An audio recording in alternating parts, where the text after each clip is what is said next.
ያከብራታል? ምን ያህል ክብር አለው? ከእስልምና ሴት ልጅን ያከብራታል ወይ?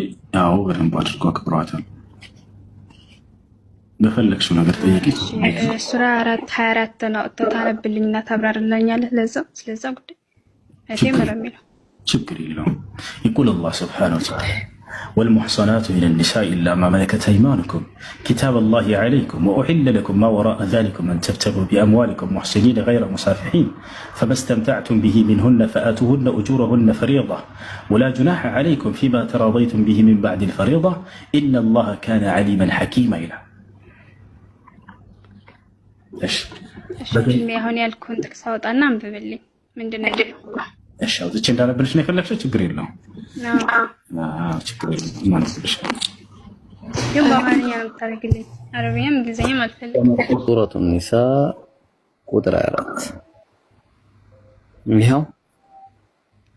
እሺ እዚህ ጋር ከሴቶችም በባል ጥብቆች እጆቻችሁ በምርኮ የያዟቸው ሲቀሩ ይህን አላህ በእናንተ ላይ ያደረገ ከዚያችሁም ከተከለከሉት ወዲያ ጥብቆች ሆናችሁ ዝሙተኞች ሳትሆኑ በገንዘቦቻችሁ ልትፈልጉ ለእናንተ ተፈቀደ ይላል።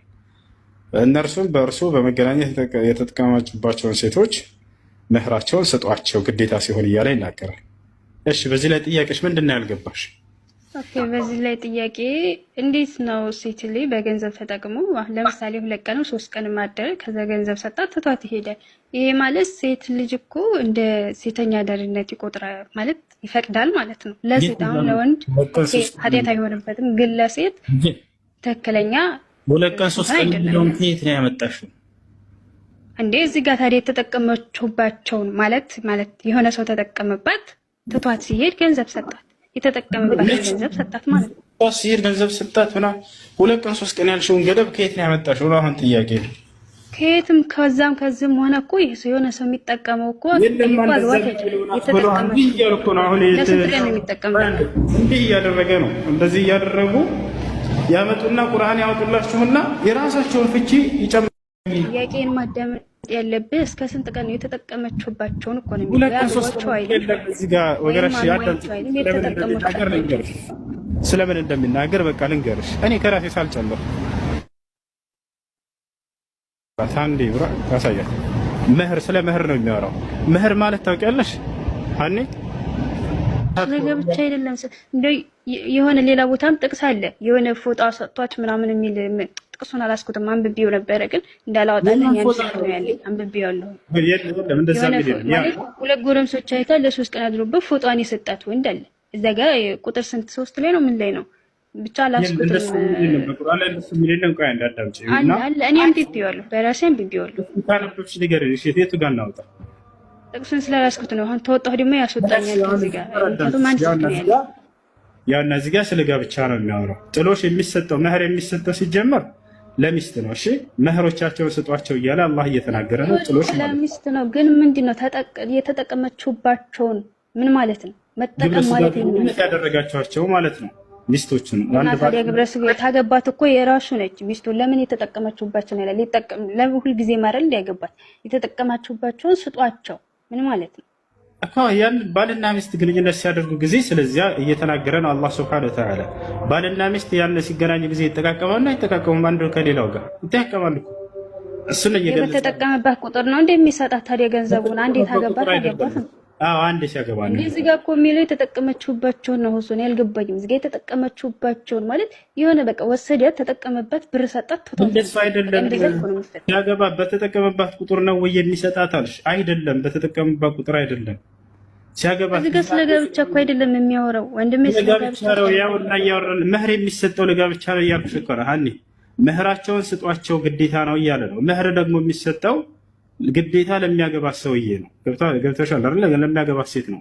ዝሙተኛ የሚያገባትን እኮ መስጠት ማለት መጠቀም እየተጠቀመችሁባቸው ሊል አይችልም። በጋብቻ አይጠቀሙም። አይጠቀሙም እንዴ? ባልና ሚስት አይጠቃቀሙም? እሺ ባልና ሚስት ዝም ብለው ገንዘባቸውን ስጧቸው ማለት አይችልም። የተጠቀመችሁባቸው ስጧቸው። ስለዚህ ገንዘባቸውን ስጧቸው ሊል አይሻለም እንጂ ታዲያ እያዳመጥሽ። ስለዚህ ባልና ሚስት ከሆኑ ገንዘብ ስጡ ሊል አይገባም ማለች። ታዲያ ምንድን ነው የሚሰጠው በክርስትና ወንድና ሴት ሲጋቡ? ገንዘብ ስጡ አይደለም ሳይሆን ማለት ግድ ነው። ሴት አንድ ወንድ አንድ ሴት ሲያገባት ጥሎሽ ጥሉ ነው የሚያገባት። ግን እኮ ይሄ ዝሙተኛ እንዳትሆኑ የተጠቀመችባቸውን ገንዘብ ስጧቸው። እሺ ይሄ ምን ማለት ነው? ከዝሙት ርቃችሁ በትዳር ማለት ነው። ከዝሙት ውጭ የሆነ ይሄ ባንተ ነው ባንተ ነው። እኔ አልፈታሁም። አዳምጪ። ከዝሙት ራቁ ብሎ እየተናገረ ዝሙተኞች ሳትሆኑ እያለ መህርን አነሳልሽ። መህር የሚሰጠው መህር አይባልም ለዝሙተኛ። አንድ ሰው በዝሙት ሊገናኝ የሚፈልግ መህር ስጡ አይባልም በፍጹም። መህር የሚለው ሲነሳ ጊዜ ስለ ትዳር ነው እየተናገረ ያለው። ገብቶሻል አይደለ? እዚህ ጋር ግን ስለ ትዳር አይደለም። መህር የሚለው ካወቅሽ ንገሪ። መህር ለምንድን ነው የሚሰጠው? በዝሙት ለሚገናኛት ሴት ነው አንድ ሰው የሚሰጠው ወይንስ ለሚያገባት ሴት? እዚህ ጋር የተጠቀመችባቸውን ወይንም አሁን የሆነ ሴት የሚያገባት አንድ ሊሆን ይችላል። መህር የሚሰጠው አንድ ሰው ለሚያገባት ሚስቱ ነው ወይንስ ዝም ብሎ ለሚገናኛት ሰው ነው የሚሰጠው? ይሄ ቃል በጣም እሺ፣ መህር የሚሰጠው አንድ ሰው ለሚያገባት ሴት ነው ወይንስ አይደለም?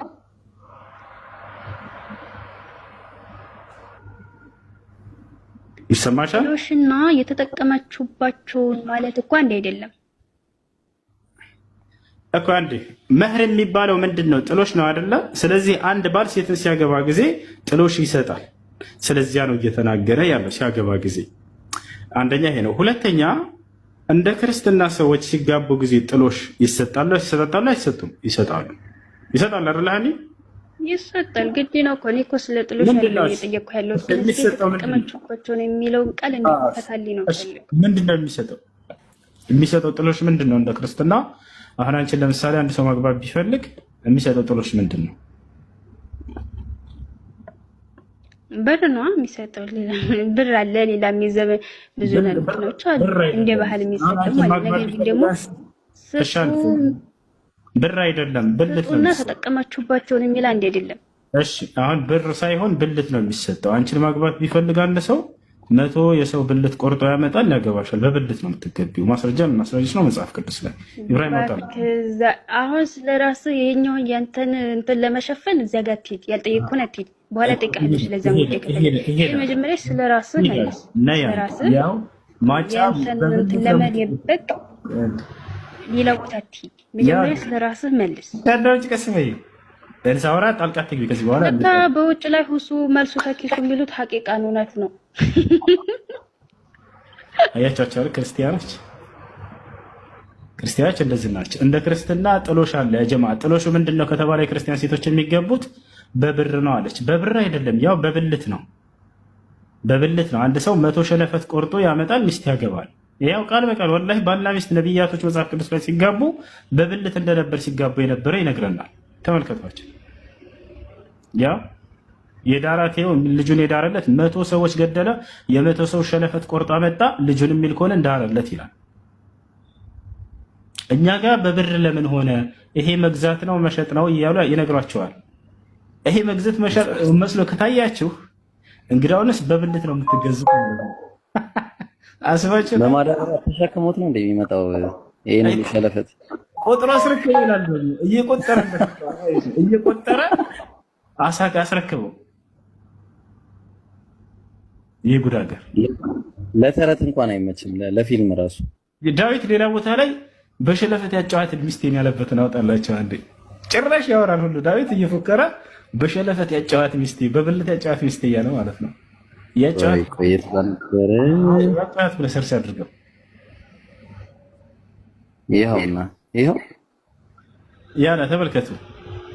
ዳዊትም ወደ ሳኦል ልጅ ወደ አያቡስቴ በ100 ፍልስጤማውያን ሸለፈት ያጫዋትን ሚስቴን የሚል ከሆነ ስጠኝ ብሎ መልእክተኞች ሰደደ ይላል። ተመልከቱ ጉድ። ነብይ ነው ዳዊት። አስባችሁታል? ነብያቶች በብልት እያጩ ማለት ነው። ስለዚህ ክርስትና ላይ ጥሎሽ አለ ወይ መህር አለ ወይ በክርስትና ከተባለ አዎ መህር አለ። ነገር ግን መህሩ እንደ ሙስሊም ሴቶች በብር ሳይሆን በብልት ነው። ያው በብልት ይቅርታ ግን ባሏን እያስለቀሰ እኮ ነው ከሷ ጋር የወሰደው። ታውቃለህ? አስለቀሷት ባሏን። ዳዊት የሰው ሚስት በጣም እንትን ይላል። ከዚህ በፊት የኦሪዮን ሚስት ወሰደበት። እዚህም ጋር መጥቶ ወሰደበት እያስለቀሳቸው ነቢያት ናቸው። ተመልከቱ። እንዲህ አይነት ጉድ ይዘው ነቢይ ሙሐመድ ሰለላሁ ዐለይሂ ወሰለም ወይንም እስልምና ላይ እየተጠቀማችሁባቸው እያለው አላህ ሱብሓነሁ ወተዓላ ወደ ወንድ ያስጠጋው ለምንድን ነው? ጥቅሙ የጋራ ነው ወይ? አዎ ጥቅሙ የጋራ ነው። ወንድም ሴትም ናቸው የሚጠቀሙት ግብረ ስጋ ግንኙነት ሲያደርጉ፣ ይሄ ምንም ጥርጥር የለውም። ታዲያ ለምንድን ነው ወደ ወንዱ ያስጠጋው? የመህሩን የመስጠት ኃላፊነትና በእርሱ ላይ ስለተደረገ ነው። እዚያው ላይ መህሩን አውዱን በደንብ አንብቡት። ማን ነበር ይሄ እየተጠቀመችበት ቢል ኖሮ አያስኬድም ነበር፣ ጥበቡ አያስኬድም እንደዚያ። እርሷ ሄዳ አግብታው ሄዳ ጠይቃ አይደለምና እሱ ነው መጥቶ ሄዶ ጠይቆ መህር ወጪ አድርጎ ወደ እሱ ተጠጋ። ይሄ ነገር ገብታችኋል አይደለ? ወደ እሷ ቢጠጋ ኖሮ አያምርም ነበር በፍጹም። ምክንያቱም እርሷ አይደለችም ሄዳ የጠየቀችው እንዲያገባት ሴት ልጅ መህር የሰጠችውም እሷ አይደለችም። ወደ እሱ ነው ሊጠጋ የሚገባው። ይህ እንዳውም የቁርአን ጥበበኛነት ይገልጽላቸዋል። አንድ ነገር ወደ ሰሪው አካል ለሚያስጠጋ ይህን ይመስላል። እንደ አጠቃላይ እንደ ክርስትና ጥሎሽ አለ። ጥሎሹ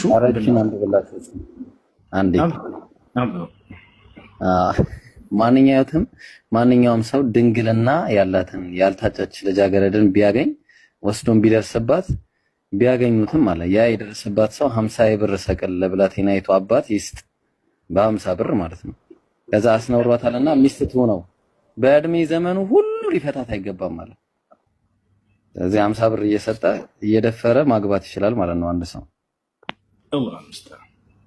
እሺ አቤኒ አለሽ ነገርኝ ነኝ። ጥያቄ ምንድን ነው? አለው እንዴት ነው? ሰላም ነው።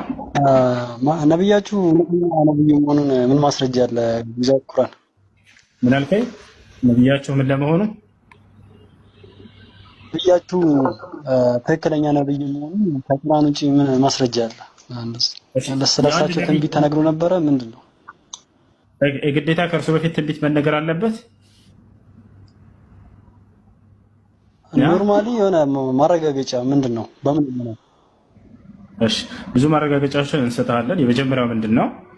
ኢየሱስ ክርስቶስ እንደ መጽሐፍ ሚዛን ላይ ሄደለ ሚዛን እናስቀምጥና በዚያ ሚዛን ላይ እሳቸውን እንመዝናቸዋለን። ኢየሱስ ክርስቶስን ባላመኑት ጊዜ አይሁዶች ምን አላቸው? እኔን እንኳን ባታምኑ የምሰራውን ስራ አይታችሁ በመኑ ይላቸው ነበር። ስራው እውነተኛነቱን ይገልጻል። እነዚህ ስራዎች እውነተኛ መሆኔን ይመሰክራሉና እያለ ይናገራል አይደለ? የሚያሳያቸው እነዛ ድንቅ ተአምራቶች እርሱ እውነተኛ መሆኑን ሊያረጋግጥላቸው በዚያ እንደ ማስረጃ ሲጠቀም ነበር። ነብዩ ሰለላሁ ዐለይሂ ወሰለም ልክ እንዲሁ በዘመናቸው የነበሩ ከሃዲያኖች ተአምራቶችን ይጠይቋቸው ነበር። እስኪ አንተ ነብይ ከሆንክ ጨረቃን ከፍለህ አሳየን እያሉ ይጠይቋቸዋል። ነብዩ ሰለላሁ ዐለይሂ ወሰለም ልክ እንዲሁ ጨረቃን ከፍለው ያሳያቸዋል። በርካታ ተአምራቶችን ያደርጉላቸው ነበር።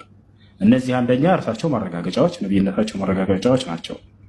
ሌላ ልክ እንዲሁ ትንቢትን ይናገራል አንድ ነብይ። ያ ነብይ በተናገረው መሰረት ትንቢቱ ሲፈጸም ይታያል። አንድ ስህተት ከተገኘ በተናገረው ትንቢት ላይ ሐሰተኛ ያደርገዋል። ነቢዩ መሐመድ ሰለላሁ ዐለይሂ ወሰለም በርካታ ትንቢትን ተናግረው ወዲያው ሲፈጸም ይመለከቱ ነበር ሰሃቦች። ይህ ነብይነታቸው ሌላ ማረጋገጫ ነው። ልጆች ይቀጥሉልሃል። አዛን ከተባለ እዚህ ቆይቷል። ልሰግድ ነው። ኢብሮ አለ፣ ጃብሮ አለ፣ ዛህራ አለች፣ ልጅ አለ። እነሱ ጋር ቀጥል አስረዱት። እሺ የነብዩ ሰለላሁ ዐለይሂ ወሰለም የኛ ነብይነት የሚያስረዱ ማስረጃዎችን እንትን ሚት አድርገው አንድ ጥያቄ ታመለከቱ። እሺ ጥያቄ ምንድን ነው? የመጨረሻው እሺ ልሄድ ስለሆነ ነው። እነሱ ይቀጥሉልሃል፣ ይበልጥ ደግሞ ይጨምሩልሃል ተአምራቶችን፣ ሌሎችም የነብይነታቸው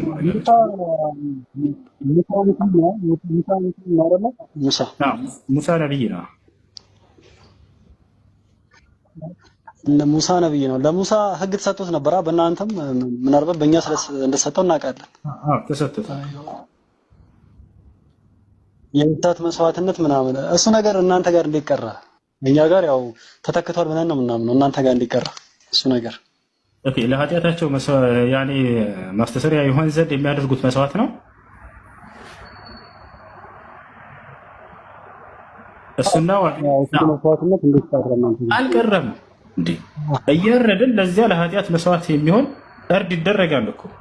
አንድ ሰው ያርድና ለሰዎች ለድሃዎች መስዋዕት ያደርጋል። በዚያ የኃጢአት ስርየትን ያገኛል ሰውየው። በእኛ እንደዛ የሚያደርጉት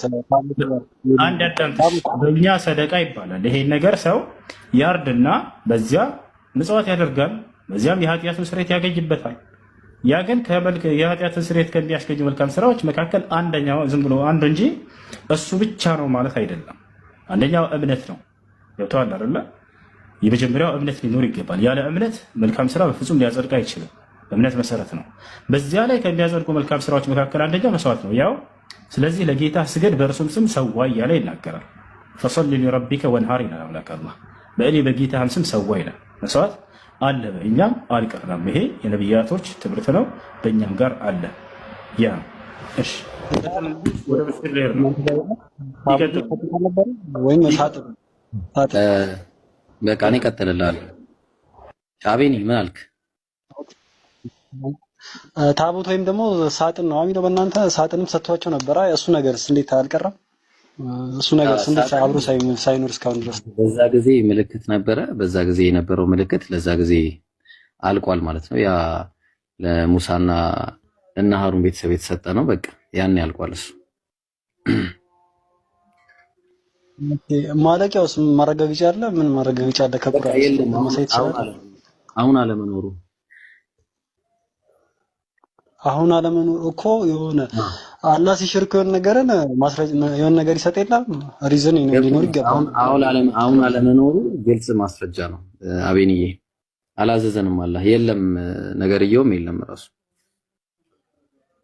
የለም ብሎ ለምሳሌ በነብያችሁም ሲመጣ አለመኖሩን ማስረጃ አምጣሽ አለካልክ ማስረጃ አምጣ አለካልክ ማስረጃ ጁሶች ተጠቅማሉ። እናንተ ለምን አታውቁም? ማስረጃ የለኝም። አቤን በቃ ከሌለ ማስረጃ እስቲ ዛውራ። ሶስተኛ ጥያቄ ይቀጥል። በቃ እሺ።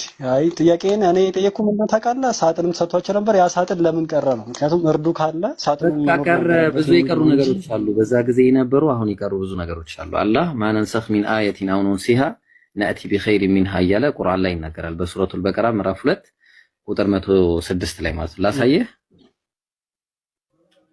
ላሳየህ ሽሬዋለሁ የሚል ካለ ወይም ደግሞ የሳጥኑን ሁሉ የተሻረ ነገር ሁሉ አይነገርም። አላህ የፈለገውን ያስቀራል። ይኸው ለምን ይላል መሰለ ከአንቀጽ ብንለውጥ ወይም እሷን ብናስቀር አለ ብናሰሳ ከሷ የሚበልጥ ወይም ብጤዋን እናመጣለን ይላል። አላህ በነገር ሁሉ ላይ ቻይ ስለሆነ ማለት ነው። ገባ? ግልጽ ነው። አላህ የፈለገውን ይሽራል። በቃ የፈለገው የተሻለ ወይም ከሳጥኑ ቁርአን መጣ። ቁርአን ትልቁ ምልክት ቁርአን ነው።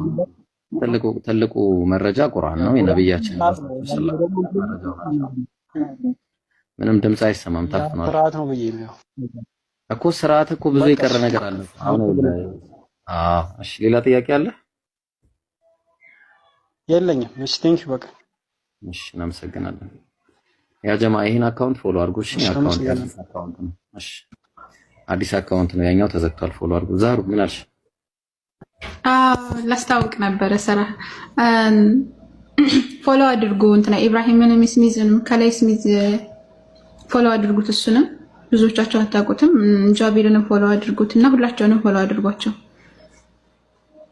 ክርስቲያን ካሉ አስገቡ ሌላ አድሚኖች።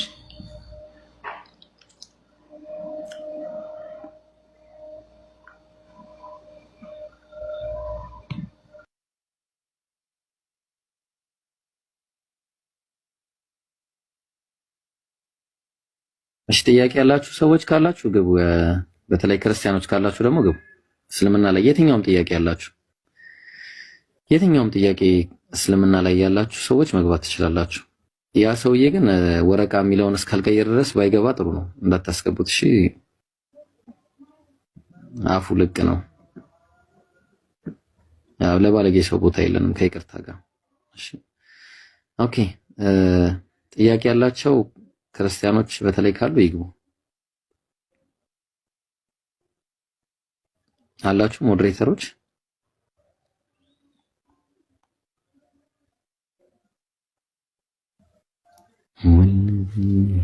እሺ ሲገቡ እንቀጥላለን። እስሚ ሰላም አለይኩም ወራህመቱላህ